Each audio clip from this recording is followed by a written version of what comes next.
As-Suyuti. Ini sebenarnya seorang guru dan seorang murid.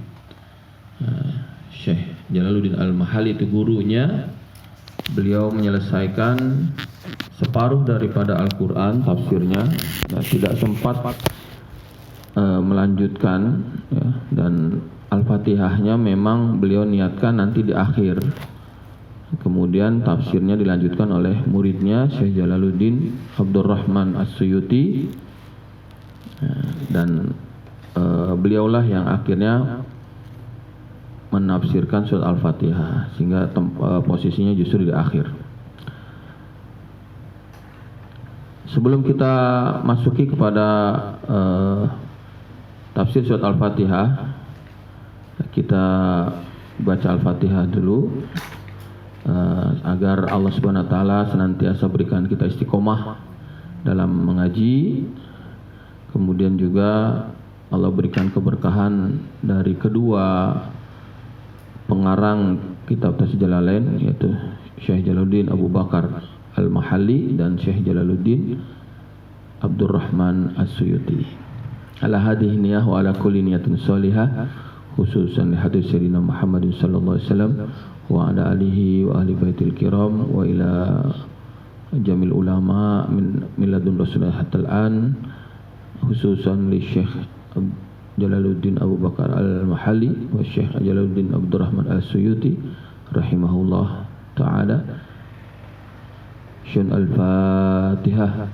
A'udzu billahi minasyaitonir rajim. Bismillahirrahmanirrahim. Alhamdulillahi rabbil alamin, arrahmanir rahim, maliki yaumiddin. Iyyaka na'budu wa iyyaka nasta'in. Ihdinas siratal mustaqim. Siratal ladzina an'amta 'alaihim ghairil maghdubi 'alaihim waladdallin. Amin.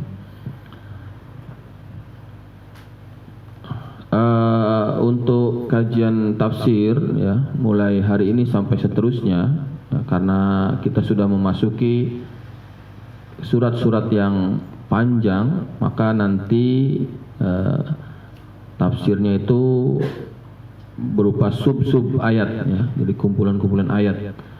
Karena dalam ayat-ayat surat-surat yang panjang itu pokok pembahasannya tidak menyeluruh, artinya ada sub-sub pembahasan. Seperti misalnya nanti di surat Al-Baqarah kita akan mulai dari ayat 1 sampai 5, kemudian kita penggal lagi 6 sampai 8 dan seterusnya. Jadi tidak tidak bisa kalau keseluruhan karena beda pembahasannya.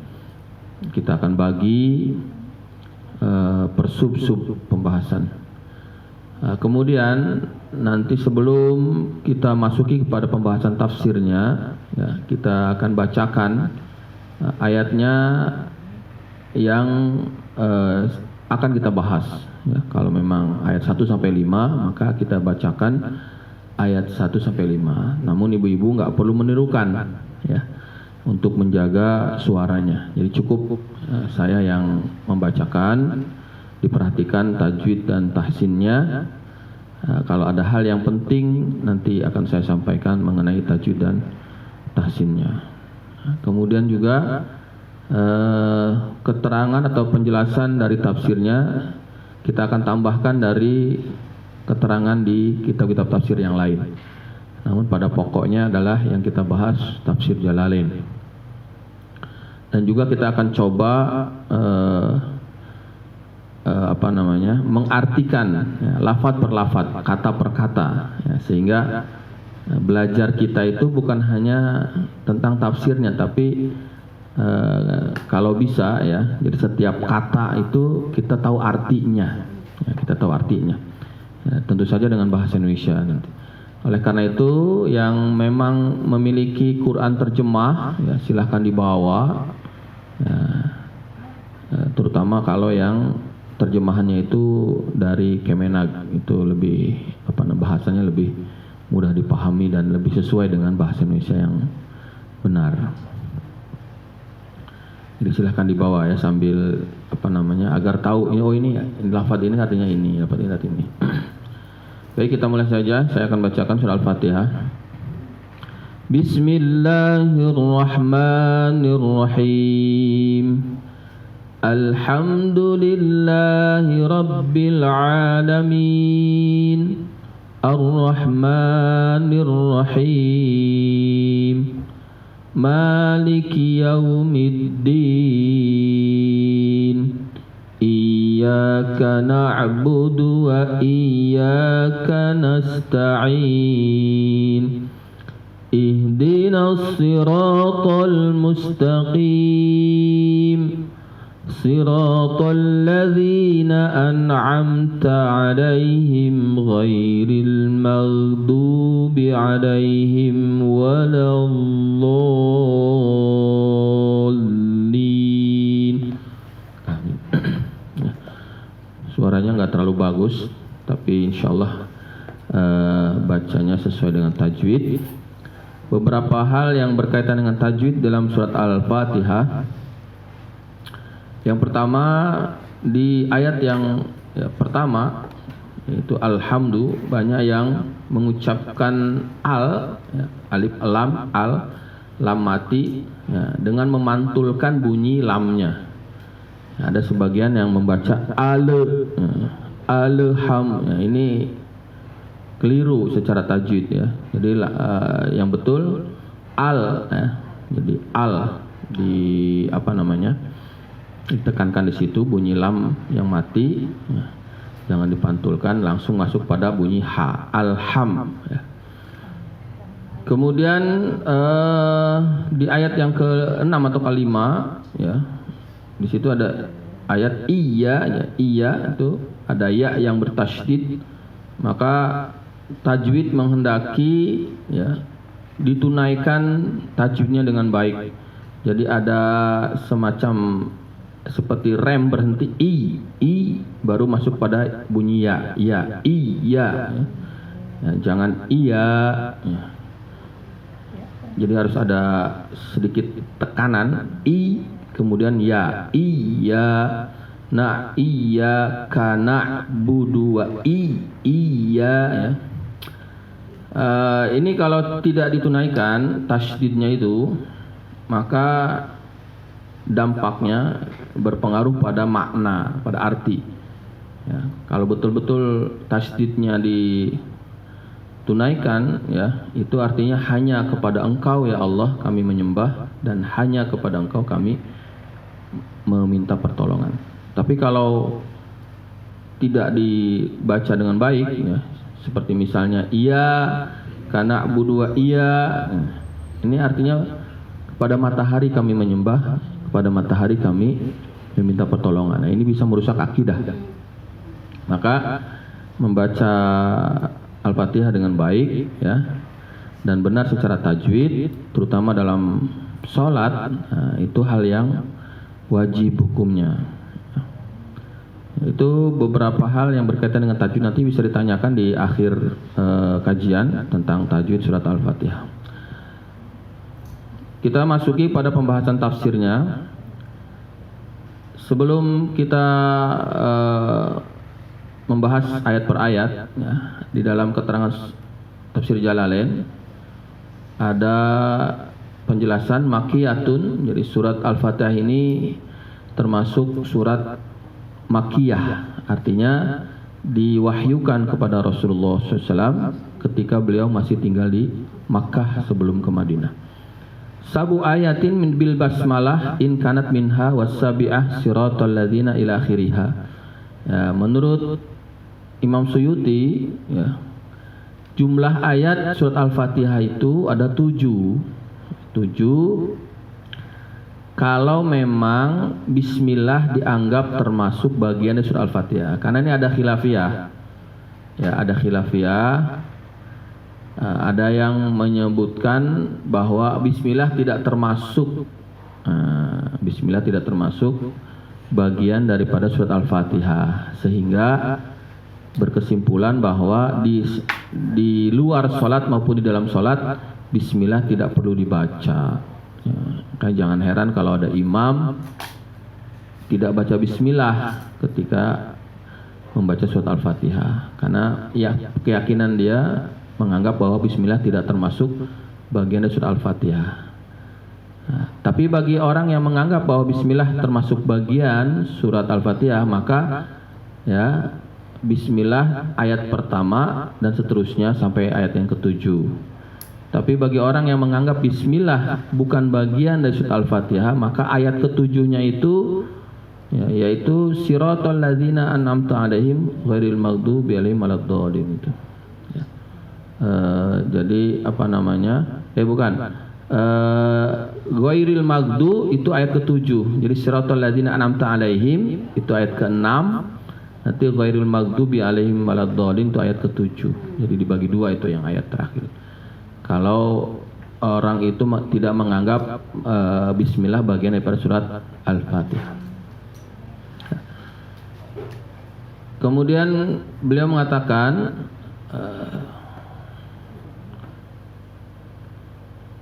beberapa di dalam syarahnya ini ya, beberapa hukum yang berkaitan dengan surat Al-Fatihah, yaitu mengenai bismillah.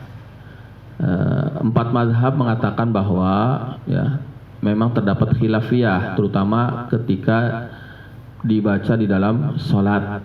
Ya.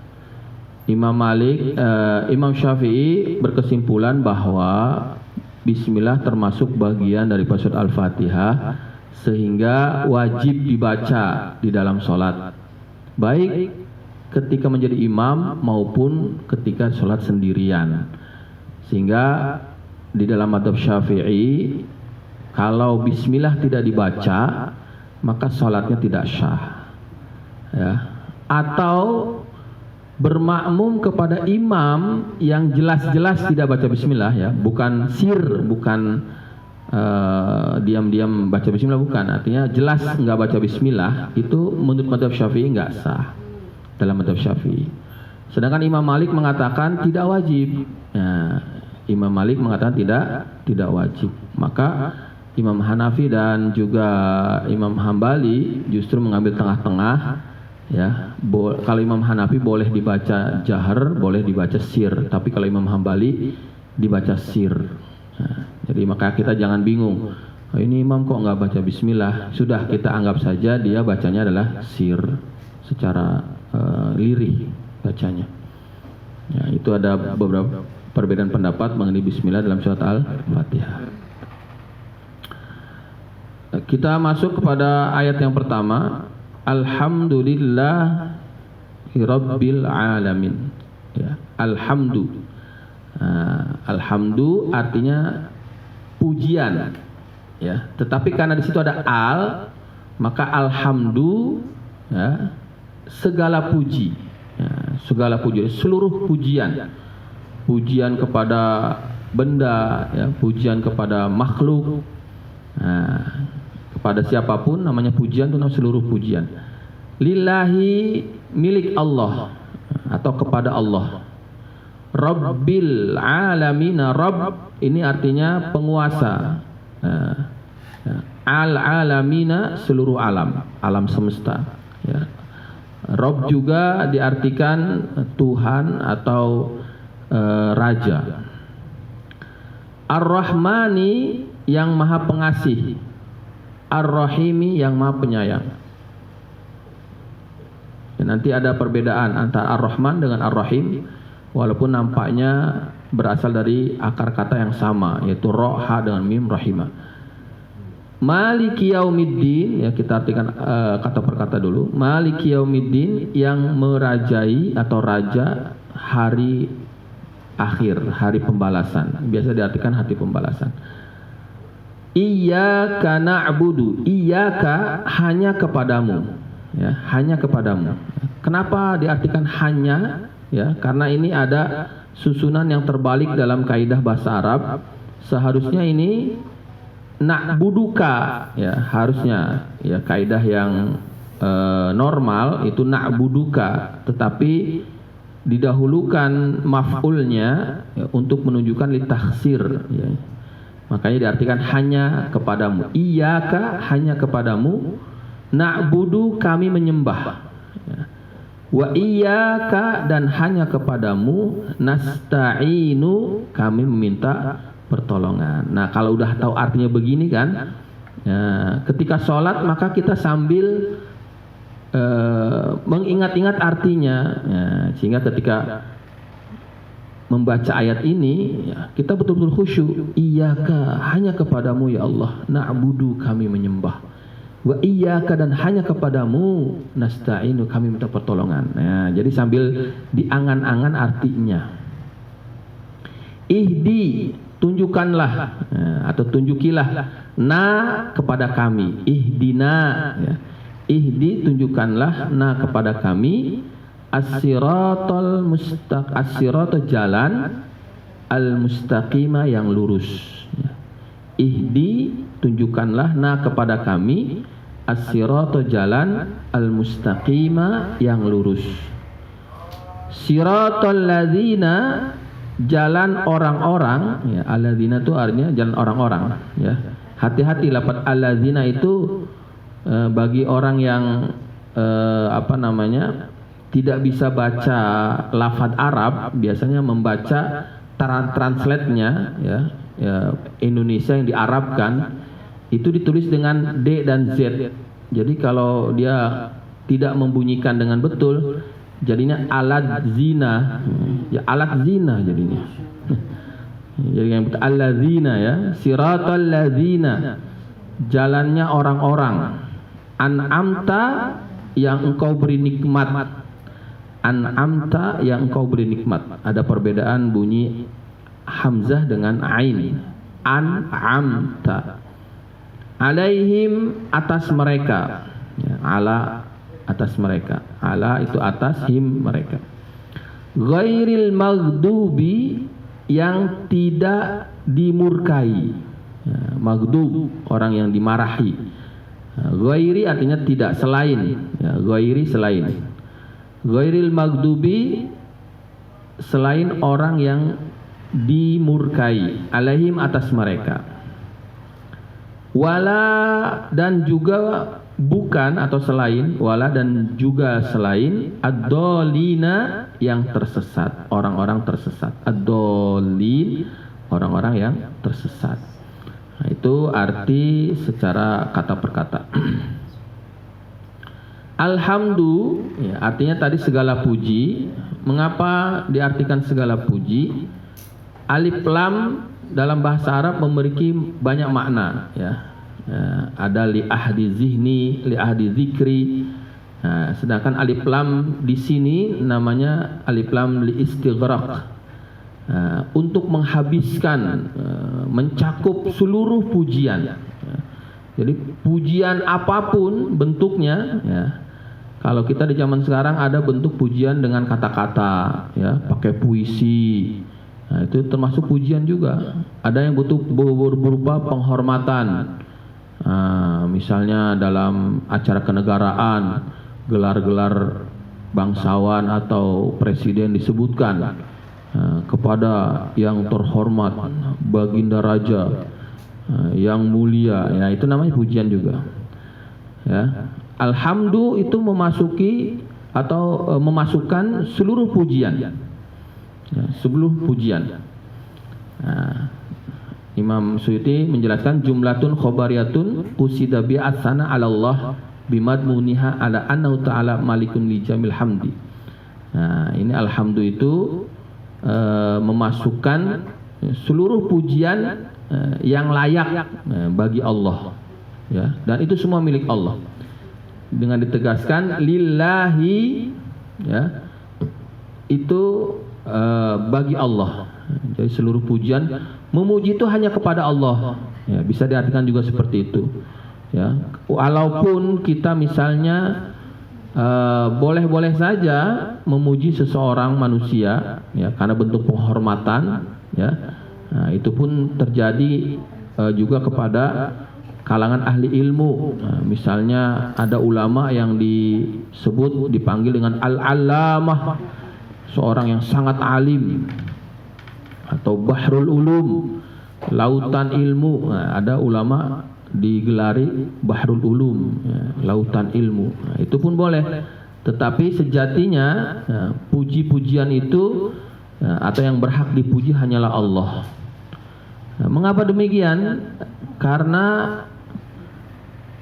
semua yang ada di dunia ini ya bergantung kepada Allah. Allah yang mengatur, Allah yang mengadakan, Allah yang menjalankan, dan Allah yang memberikan nikmat segalanya. Kita kepada orang yang berbuat baik kepada kita saja, terkadang kita mujinya bukan main, ya.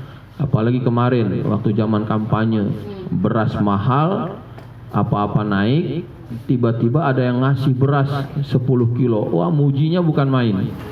Ya, ada yang sampai di berita itu, wah, orang ini baik sekali, saya udah seminggu nggak makan.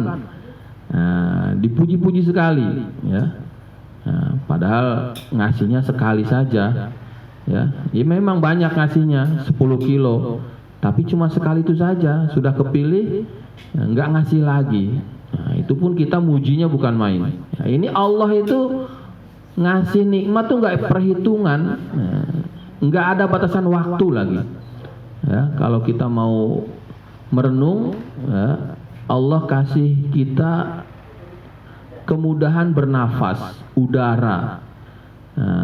Udara itu kita menghirup nggak bayar. Ya, seandainya bayar pun kita nggak akan mampu. Ya, tanya orang yang lagi sesak napas, penyakit asma di rumah sakit. Satu tabung itu berapa juta beli. Kadang itu untuk stok 1 minggu. Seandainya satu tabung 500.000 misalnya, habis 1 minggu, ya, sebulan sudah mengeluarkan uang 2 juta untuk bernafas saja. Kita bernafas tiap hari, ya, enggak dipungut bayaran, ya, karena yang menciptakan udara itu Allah. Seandainya Allah nggak ciptakan udara, dari mana kita bisa bernafas? Itu pun kita, ya, malas-malasan memuji Allah, ya. Kita agak segan memuji Allah, ya. Maka mengucapkan alhamdulillah, alhamdulillah, ya, itu harus sering kita ucapkan, sebagai bentuk terima kasih kita kepada Allah, ya. Jadi dalam lafaz alhamdulillah itu juga ada yang memaknami bahwa itulah yang harus kita lakukan sebagai hamba Allah. Rabbil alamina, ya, penguasa sekalian alam. Rabb, ya, dalam bahasa Arab, Rabb itu menurut orang Arab, ya, artinya kalau kita orang Indonesia, orang yang berbahasa Indonesia bukan berbahasa Arab, kurang mendalami makna Rabb. Ya, tapi bagi orang Arab, Rabb itu adalah satu kalimat untuk sesuatu yang punya kehebatan luar biasa. Ya, makanya Rabb itu dipergunakan hanya untuk sesembahan atau zat yang memang menjadi sesembahan manusia. Nah, sehingga melalui ayat ini, ya, melalui ayat ini, ya, Allah ingin Nabi Muhammad menyampaikan kepada seluruh manusia, terutamanya karena setting turunnya wahyu ini di masyarakat Arab, bahwa ada Rabb, ya, yang harus disembah oleh manusia, namanya Allah, gitu. Nah, sehingga ketika ayat ini turun, ya, orang-orang yang paham dengan bahasa Arab, ya, mereka ada shock. Ini Rabb, Muhammad menyampaikan ada Rabb. Nah, sehingga agak ini. Kalau kita mungkin kurang memahami maknanya karena zauknya beda, ya, dalam memahami bahasa. Al-alamina, ya, alam itu arti sebenarnya alamah, tanda. Ya, di sini ditafsirkan, ya, Rabbil alamin ay maliki jamil khalqi minal insi wal jinni wal malaikati wad dawabi wa ghairihim wa kulli minha yutlaqu alai alam. Ya, mananya Rabbil alamina itu raja seluruh makhluk, baik manusia, jin, malaikat, binatang melata dan yang lainnya. Nah, ini alamin, yaitu mencakup seluruh jenis makhluk, baik dari kalangan manusia, jenis jin yang tidak terlihat, malaikat, binatang-binatang, tumbuh-tumbuhan, lautan, langit, bumi, semuanya itu namanya alamin. atau dalam bahasa Indonesia seringkali diartikan alam semesta. Jadi alam semesta itu bukan hanya manusia tapi mencakup seluruh makhluk. Kenapa disebut alamin? Ya, alam itu diambil dari kata alamah. Alam itu artinya tanda. Adanya alam semesta menunjukkan ada yang menciptakan. Ya, sebagai tanda gitu. Alamah itu tanda bahwa ada yang mujidihi, ada yang mewujudkannya. Tidak mungkin ada satu benda yang muncul dengan sendirinya. Muncul dengan sendirinya. Pasti ada yang mengadakan. Pasti ada yang menciptakan.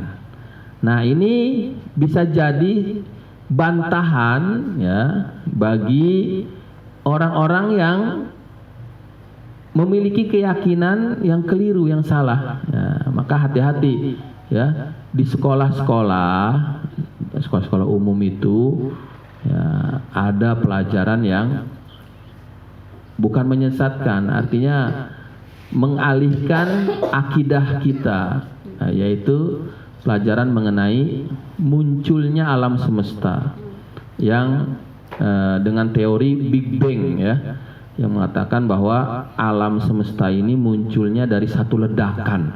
Nah, ini maka hati-hati Bu, anak-anak kita ya diajarkan dengan akidah yang betul. Harusnya pelajaran seperti itu nggak ada sebenarnya, harusnya, karena akan menyesatkan akidah umat. Ya, kalau berkeyakinan bahwa alam semesta ini munculnya dari satu ledakan, berarti menafikan adanya Allah, menafikan adanya yang menciptakan. Ya, padahal segala sesuatu tidak mungkin muncul dengan sendirinya, pasti ada yang menciptakan. Nah, melalui ayat ini ya ditegaskan bahwa Allah itu Rabbil Alamina, Allah yang menguasai seluruh alam, ya, alam semesta. Sedikit kita bahas tentang kronologis daripada surat Al-Fatihah. Ya. Surat Al-Fatihah ini diwahyukan kepada Rasulullah setelah surat Al-Mudaththir, sebelum surat Al-Lahab. Nah, jadi awal-awal sekali, ya, awal-awal sekali. Diwahyukan kepada Rasulullah SAW. Nah, asbabun nuzul dari surat Al-Fatihah ini nggak ada. Jadi karena sebagian ayat Al-Quran ada yang memiliki asbabun nuzul, ya. Jadi ada kejadiannya dulu, baru turunlah ayat. Itu namanya asbabun nuzul. Tapi ada juga ayat-ayat Al-Quran yang tidak memiliki asbab nuzul, ya, hanya sekedar informasi langsung diberikan kepada Rasulullah. Nah, ini berupa wahyunya yang perlu disampaikan pada umat. Termasuk surat Al-Fatihah ini tidak memiliki asbab nuzul. Ya, jadi turunnya itu hanya sekedar sebagai informasi, ya, bentuk informasi. Namun, ya, ulama mengatakan bahwa surat Al-Fatihah ini diwahyukan kepada Rasulullah SAW sebagai persiapan menjadi bacaan dalam sholat. Ya, walaupun antara turunnya surat Al-Fatihah dengan turunnya perintah sholat jauh, ya, hampir 10 tahun, hampir 10 tahun. Ya, karena surat Al-Fatihah turunnya awal-awal Rasulullah diangkat menjadi Rasul, sedangkan perintah sholat itu kan menjelang hijrah atau tahun 10 kenabian. Walaupun jauh ini masanya antara turunnya surat Al-Fatihah dengan turunnya perintah sholat, tapi ternyata surat Al-Fatihah ini memang sudah dipersiapkan oleh Allah menjadi bacaan dalam sholat. Nah, jadi kalau secara asbabun nuzul ini tidak memiliki asbabun nuzul. Nah, surat Al-Fatihah dinamai dengan Al-Fatihah yang memiliki arti pembuka. Ya, Fatih, Al-Fatih itu artinya pembuka atau penakluk. Ya, Abdurrahman Al-Fatih itu seorang Ad-Dakhil atau Al-Fatih itu. Ya, Raja Al-Fatih, penakluk Konstantinopel. Ya. Kemudian karena posisi Al-Fatihah itu ada di awal Quran, ya, sehingga disebut sebagai surat pembuka. Disebut juga dengan surat Sab'ul Mathani. Sab'u itu artinya 7, Al-Mathani yang diulang-ulang. Jadi ada 7 ayat yang selalu diulang-ulang dibaca, terutama dalam sholat. Ya, ini sebutan Al-Fatihah ya, Sab'ul Mathani. Kemudian juga Al-Fatihah disebut dengan surat Asy-Syifa, artinya obat. Nah, mengapa? Karena pernah ada kejadian dalam satu hadis disebutkan bahwa ada seorang sahabat ya dalam safar menuju Madinah, di tengah jalan ya karena perbekalan habis singgah di satu kampung ya. Mereka cari-cari makanan, orang kampungnya agak cuek ya, nggak mau menjamu. Sebelum pergi lagi dipanggillah sama orang kampung itu. Ini kepala suku kami sedang mengalami sakit. Ada nggak yang bisa mengobati? Maka salah seorang sahabat angkat tangan, saya akan obati tapi dengan imbalan sekian-sekian. Didatangilah kepala sukunya, kemudian dibacakan surat Al-Fatihah. Di atas air diminumkan, ternyata sembuh ya. Sembuh sehingga mereka diberi banyak sekali kambing. Ya, kemudian mereka pergi ke Madinah, sampai di Madinah lapor sama Rasulullah. Ya Rasulullah, tadi kami singgah di satu kampung, ada yang sakit, kami obati dengan Al-Fatihah, kemudian sembuh, kami dikasih kambing. Maka Rasulullah pun kemudian minta bagian daripada daging kambingnya untuk menunjukkan bahwa itu merupakan harta yang halal, ya, harta yang halal. Sehingga disebut soal Al-Fatihah surat yang bisa menyembuhkan. Ya, kalau orang-orang zaman dulu, ya, biasanya kalau ahli keluarganya sakit, cukup pakai air ditiupkan, sembuh.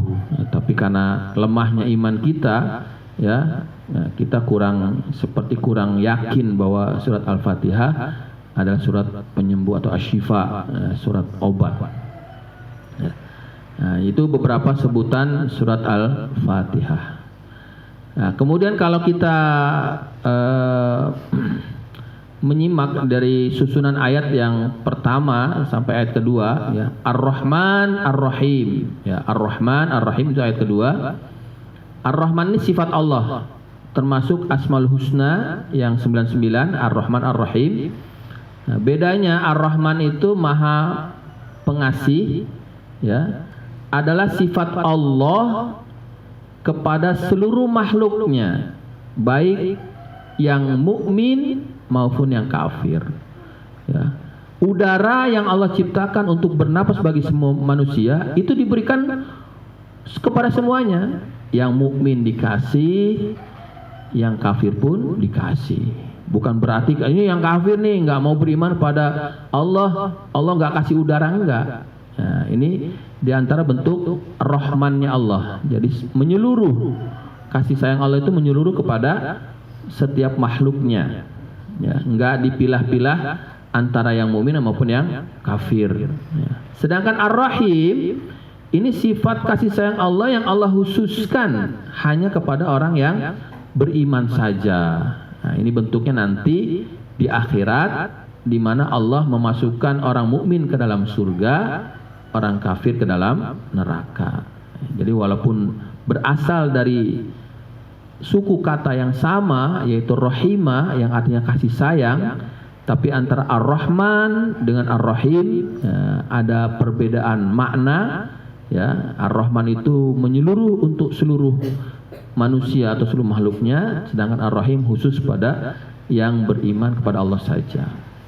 Nah, kalau kita perhatikan dari ayat pertama dengan ayat yang kedua ini, ya, ada 3 sifat Allah, yaitu Rabb, Rabbil Alamin, Ar-Rahman dan Ar-Rahim.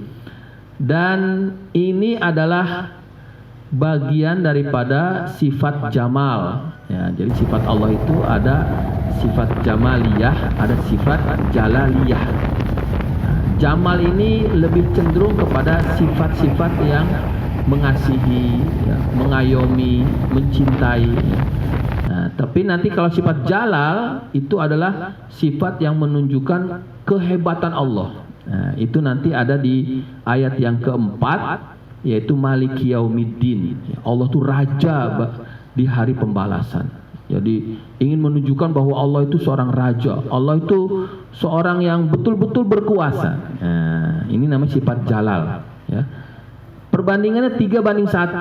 Nah, berarti lebih luas rahmat Allah ya dibandingkan azab Allah. Ya.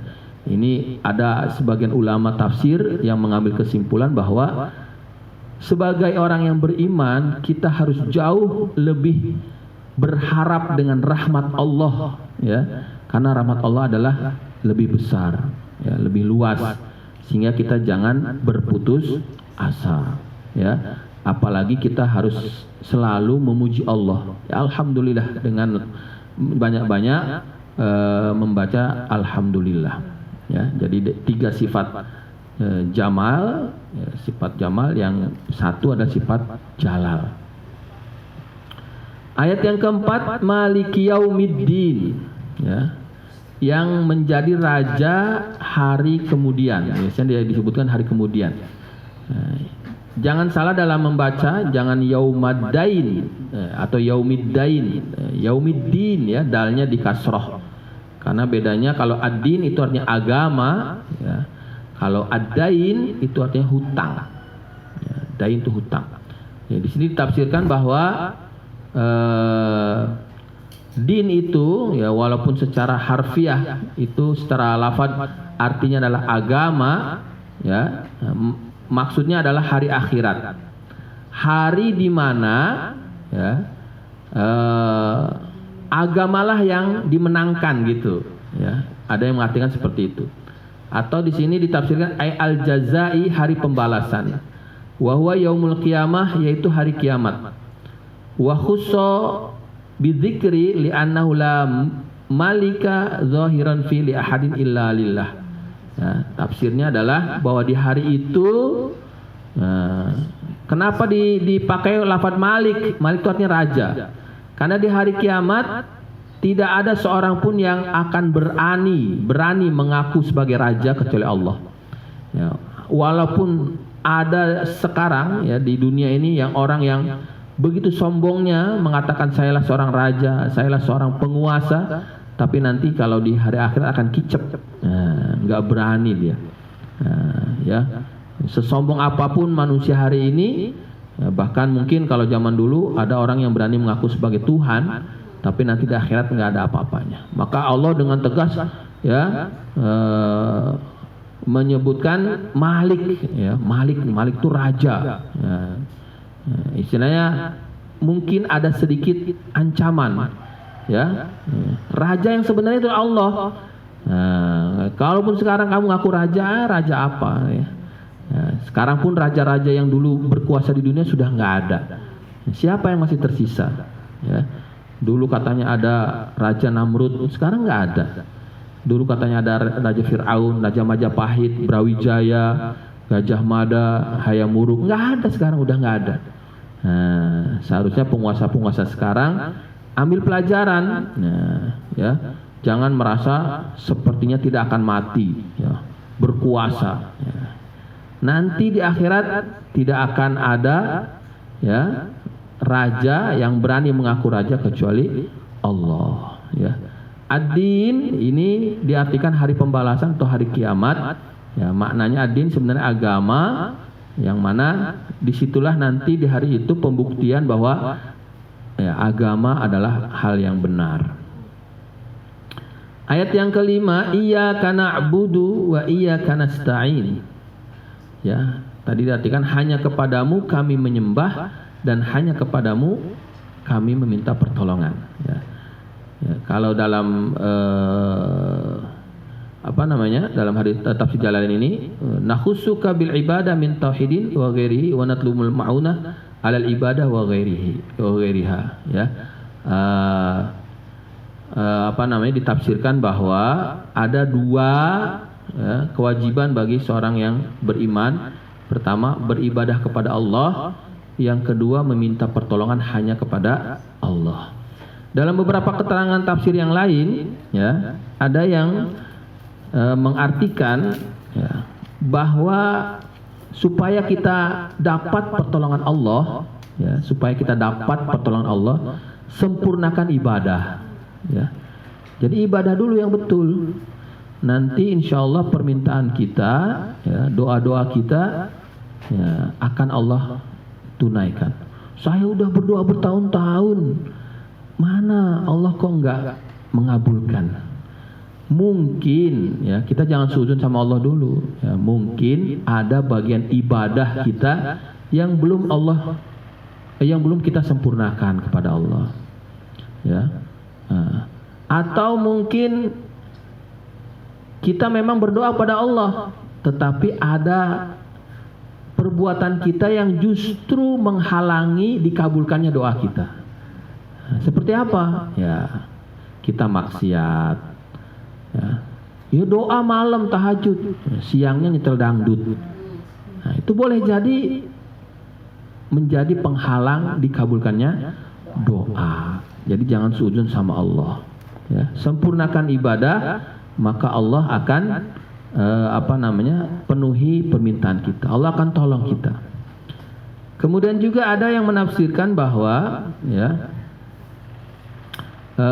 na'budu atau disebut dengan ibadah, ya, itu adalah sikap zohir, ya, sikap zohir manusia. Ya, laksanakan ibadah sesuai dengan tuntunan agama. Sedangkan nasta'in ini sikap batin. Ya, artinya, ya, tauhidnya harus betul, bahwa yang dimintai pertolongan hanya Allah, ya, karena ada lafaz iyyaka, hanya kepadamu.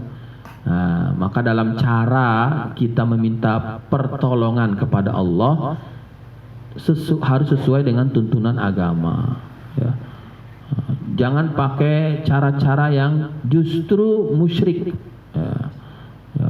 Ini di negara kita ini masih banyak, ya, praktek-praktek yang, ya, tidak betul. Ya. Misalnya di beberapa daerah itu ada prosesi ngelarung.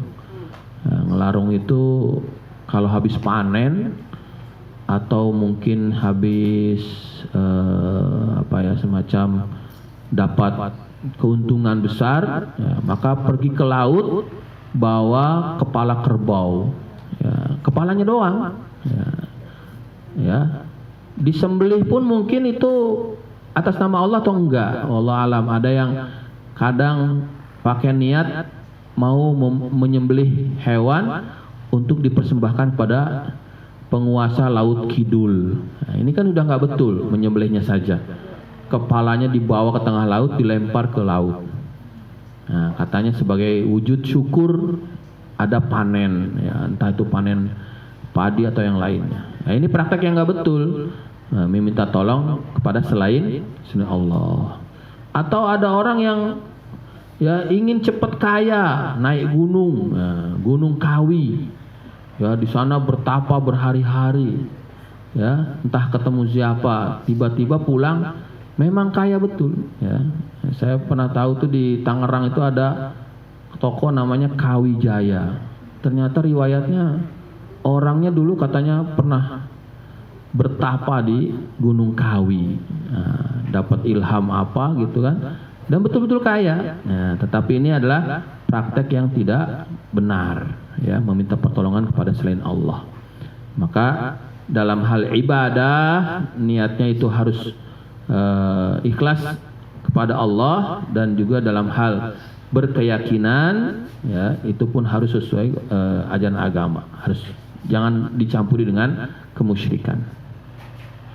Nah, kemudian di ayat yang terakhir, ya, bukan ayat yang ke-6, ya, ini ihdinas siratal mustaqim, ya, ihdinas siratal mustaqim artinya tunjukkanlah kami jalan yang lurus. Yang perlu kita pahami, lafaz sirat dalam ayat ini bukan sirat, jembatan sirat itu bukan. Nah, ini kadang masih banyak yang, ya, salah paham. Karena bunyinya sama, sirat. Ya. Kalau sirat dalam fase perjalanan manusia di akhirat itu adalah sebuah titian, ya, semacam jembatan yang harus dilewati setiap manusia. Ya, panjangnya 1500 tahun, ada yang naik, ada yang turun, dan ada yang mendatar. Luasnya itu seukuran rambut dibelah 7 dan tajam, lebih tajam dari pisau yang paling tajam. Itu sirat di dalam fase perjalanan di akhirat. Tapi kalau siratal mustaqim dalam ayat ini artinya adalah jalan yang lurus, maksudnya adalah agama, ya, agama. Maka jangan, dulu ada yang pernah bertanya itu, bagaimana keadaan siratal mustaqim di akhirat?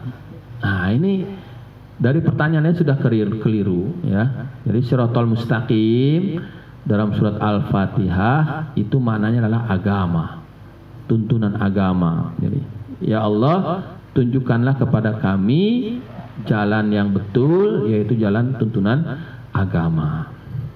Nah, ayat ini ya, mengandung isyarah bahwa di antara doa yang harus kita panjatkan kepada Allah yaitu minta bimbingan jalan yang lurus, ya. Ini penting kita lakukan. Nah, kenapa? Karena kalau tidak ada hidayah dari Allah, ya, manusia tidak akan mengenal agama yang betul itu seperti apa, ya.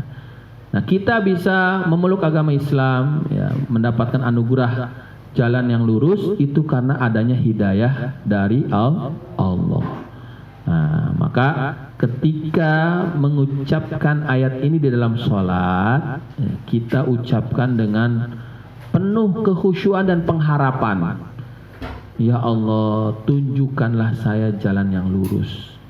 Nah, sambil diangan-angan maknanya, seandainya kalau engkau tidak kasih hidayah, tidak kasih petunjuk, tentu bukan jalan lurus yang aku akan jalankan, ya, jalan yang bengkok, ya. Banyak orang yang diperkenalkan dengan Islam, ya, tetapi tidak mau masuk Islam karena tidak dapat hidayah. Nah, ya berapa banyak, ya. Terkadang kita dengar ada orang yang bertahun-tahun baca buku tentang Islam tapi juga nggak masuk Islam, ya, karena tidak dapat hidayah. Maka ayat ini mengandung isyarah bahwa di antara doa yang perlu kita panjatkan kepada Allah yaitu minta petunjuk jalan yang lurus. Nah, dalam sebuah hadis, adalah hadis qudsi, ya, ayat ini kemudian dijawab sama Allah. Nah, jadi ketika seseorang baca Al-Fatihah, maka ini sebenarnya ayat per ayat ada jawaban dari Allah. Dari ayat pertama, Alhamdulillahirabbil alamin, ya, segala puji bagi Allah penguasa seluruh alam. Maka dalam hadis tersebut Allah menjawab, Hamdadaniyal abdi, hambaku sedang memuji aku. Ar-Rahmanir Rahim, ya, yang maha pengasih lagi maha penyayang. Kemudian Allah menjawab, wa asna alaihi abdi, ya, hambaku sedang memuji-muji aku. Maliki yaumiddin, Allah menjawab, majjadani abdi, hambaku sedang mengagung-agungkan Allah. Iyyaka na'budu wa iyyaka nasta'in, ya. Allah kemudian menjawab, ya, hambaku punya hak beribadah kepadaku, aku punya hak mengabulkan permintaan pertolongan padaku, gitu. Nah, ketika seorang membaca ihdinas siratal mustaqim, maka Allah menjawab, ya, hadza baini wa baina abdi wali abdi mas'al. Ini antara aku dengan hambaku dan hambaku berhak mendapatkan yang diminta. Nah, ya. Jadi kalau kita memahami makna Al-Fatihah, ya, itu Allah jawab bacaan Al-Fatihah kita ayat per ayat.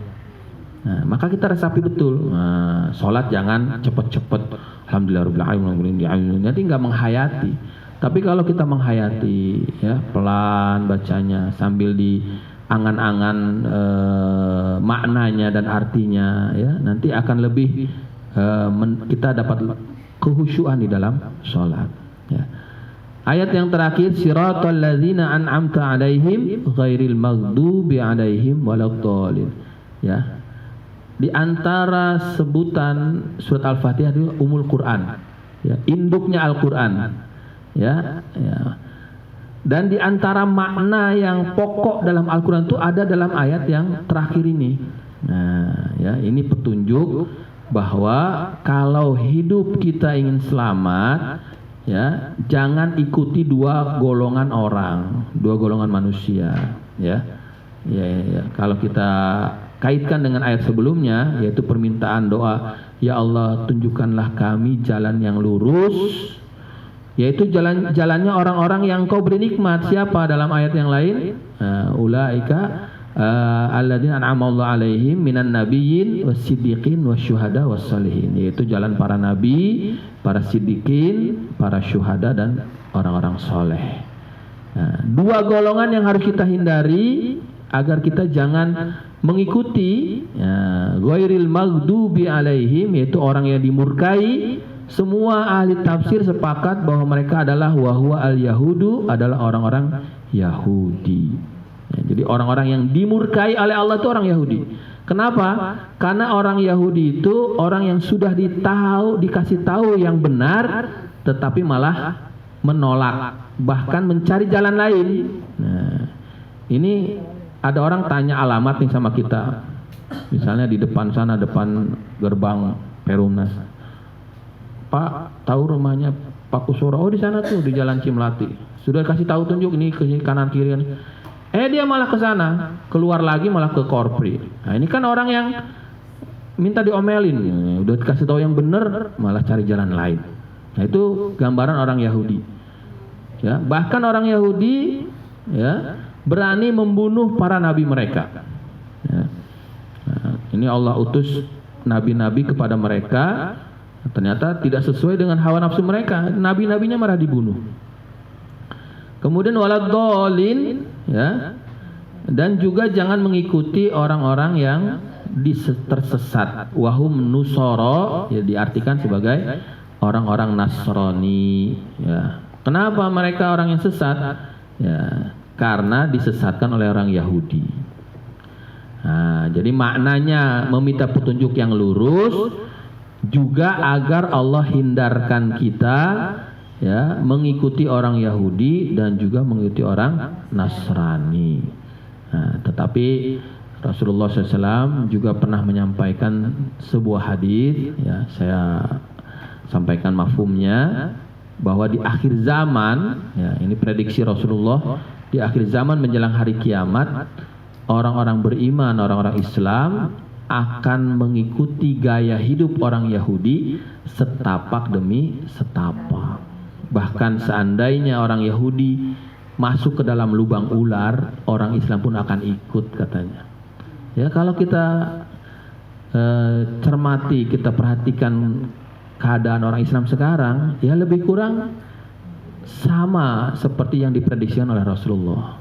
Ya, terpengaruh dengan kehidupan orang Yahudi. Maka inilah kita harus berdoa sungguh-sungguh, ya, berdoa dengan baik kepada Allah agar Allah hindarkan kita, ya, dari cara hidup orang Yahudi dan orang Nasrani. Itu kesimpulan atau inti, ya, di antara inti surat Al-Fatihah, ya. Nah, ada yang mengatakan bahwa Al-Quran itu intinya dalam surat Al-Fatihah, karena jelas dalam surat Al-Fatihah ini Allah tegaskan bahwa, ya, kalau ingin selamat hidup dunia akhirat, ya, pokoknya minta petunjuk dari Allah dan hindarkan mengikuti kehidupan orang-orang yang dimurkai dan orang yang tersesat, yaitu Yahudi dan Nasrani. Nah, itu ayat yang terakhir dari surah Al-Fatihah, ya. Kita bahas kembali tafsir surah Al-Fatihah, ya, sebagai awal kajian kita untuk melanjutkan kajian tafsir Jalalain. Ya, demikian yang dapat disampaikan. Mungkin ada yang ingin penjelasan, dipersilakan untuk bertanya.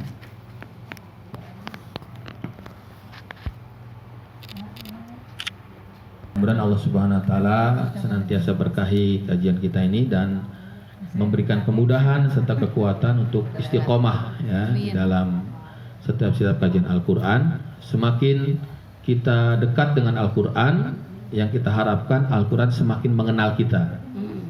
Bukan hanya kita mengenal Al-Quran, tapi Al-Quran mengenal kita. Nanti kalau Al-Quran mengenal kita, ya, di akhirat bisa menjadi pembela atau syafaat bagi kita. Insyaallah nanti kita akan lanjutkan tafsir selanjutnya surat Al-Baqarah. Nanti dimulai dari surat ayat yang 1 sampai ayat yang kelima. Jazakallah khairan katsiran. Terima kasih banyak atas waktu yang diberikan dan perhatian yang dan juga mohon maaf atas segala kekurangan. Hadanallahu iyyakum wallahu muwaffiq ila aqwamit. Akhirul kalam bila taufiq wal hidayah wa ridha wal inayah. Assalamualaikum warahmatullahi